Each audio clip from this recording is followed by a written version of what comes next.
Durante muito tempo, eu achava que ser uma boa pessoa, ajudar os outros e manter minha fé ativa seria suficiente para que a prosperidade fluísse naturalmente na minha vida. Eu trabalhava duro, era honesto, sempre disposto a servir e mesmo assim, o dinheiro parecia escapar pelas minhas mãos. Eu via pessoas que não tinham metade do meu comprometimento espiritual prosperando, enquanto eu me sentia preso, frustrado, sem entender o motivo. Foi então que eu comecei a perceber algo desconfortável. Existe uma ilusão muito comum entre pessoas boas e espirituais, a de que o universo vai recompensar automaticamente nossa bondade. Mas não é assim que funciona. A prosperidade não responde apenas à intenção do coração. Ela responde à vibração que emitimos, às crenças que carregamos no subconsciente e às decisões que tomamos todos os dias,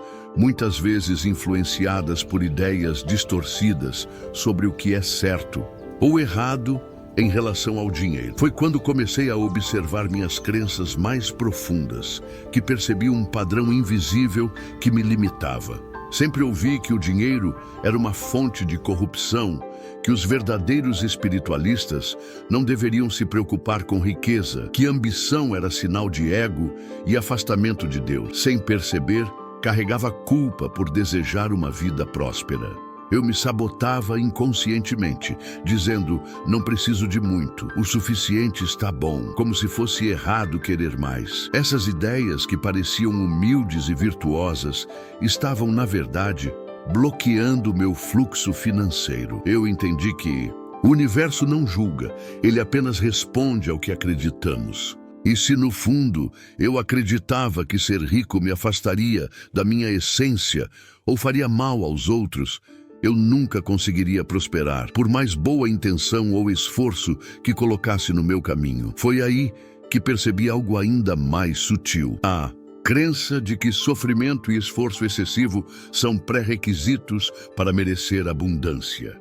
Desde pequeno aprendi que é preciso ralar muito, suar a camisa, passar por dificuldades e provar o próprio valor para só então ser digno de algo melhor. Isso cria uma associação perigosa entre dor e merecimento. Mesmo quando uma oportunidade boa e fluida aparecia, eu me sentia desconfortável, como se não fosse justo receber algo tão bom com tanta facilidade. E o pior, acabava inconscientemente sabotando esses momentos, como se fosse necessário complicar tudo para dar certo. Essa mentalidade não vem só da família, mas também da cultura e até de algumas vertentes espirituais que glorificam a escassez como sinal de desapego. Mas isso me mantinha travado, lutando com a vida ao invés de fluir com ela. Foi aí que comecei a me perguntar, e se a verdadeira prova de merecimento for aceitar a abundância com leveza? Outro ponto que me mantinha estagnado era a ideia inconsciente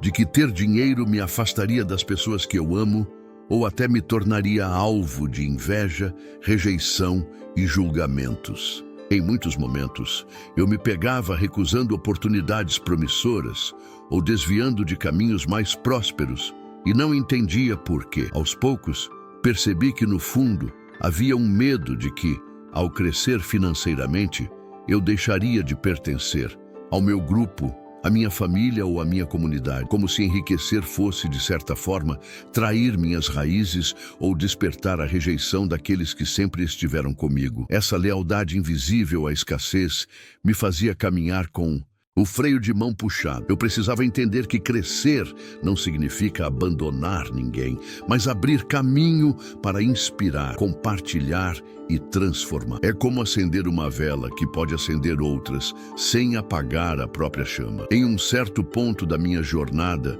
comecei a perceber como eu interpretava as dificuldades financeiras como se fossem testes espirituais. Eu acreditava, mesmo que inconscientemente, que passar por escassez era sinal de fé, humildade ou elevação. Como se o sofrimento fosse uma medalha espiritual e a prosperidade uma tentação a ser evitada. Isso me fazia rejeitar oportunidades, desconfiar do sucesso e muitas vezes até me sabotar quando as coisas começavam a melhorar. Era como se eu estivesse preso num ciclo onde ser bom significava aceitar a limitação como parte do meu caminho espiritual. Mas essa visão, por mais nobre que parecesse, era uma distorção perigosa. Eu precisei confrontar essa crença de frente e entender que não há contradição entre espiritualidade e abundância. Prosperar não me torna menos evoluído.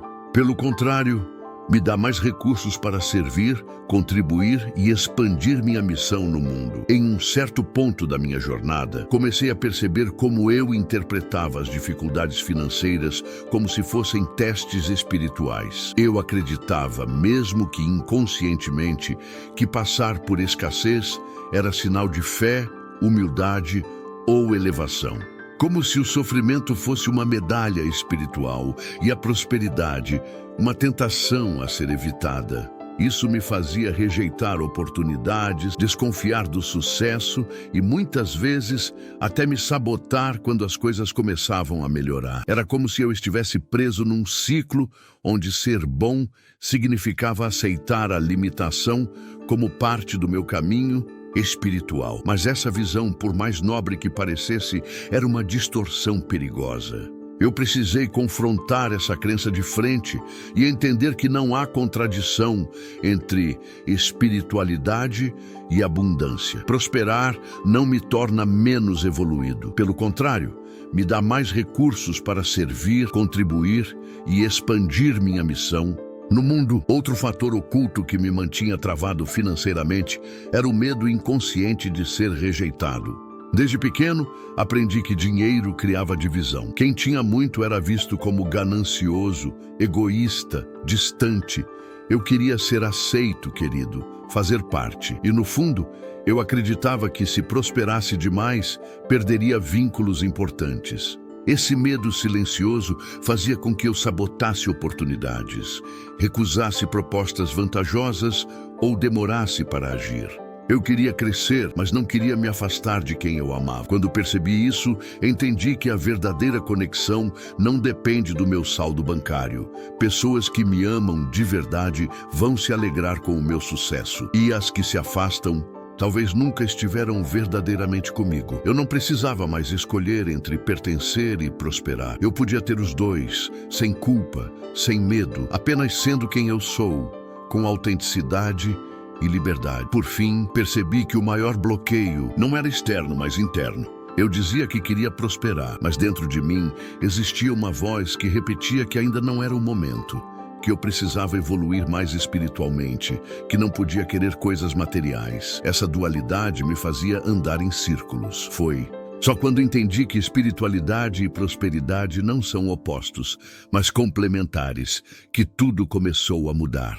O dinheiro é uma energia neutra que apenas potencializa quem já somos por dentro. E quanto mais recursos temos, mais podemos servir, ajudar, criar, transformar. Não é preciso escolher entre ser bom e ser próspero. Podemos ser os dois. A verdadeira evolução acontece quando unimos consciência e ação, fé e decisão. Se esse vídeo fez sentido para você, se inscreva no canal agora e ative o sininho. Não perca os próximos vídeos, porque estamos apenas começando essa jornada rumo à liberdade verdadeira.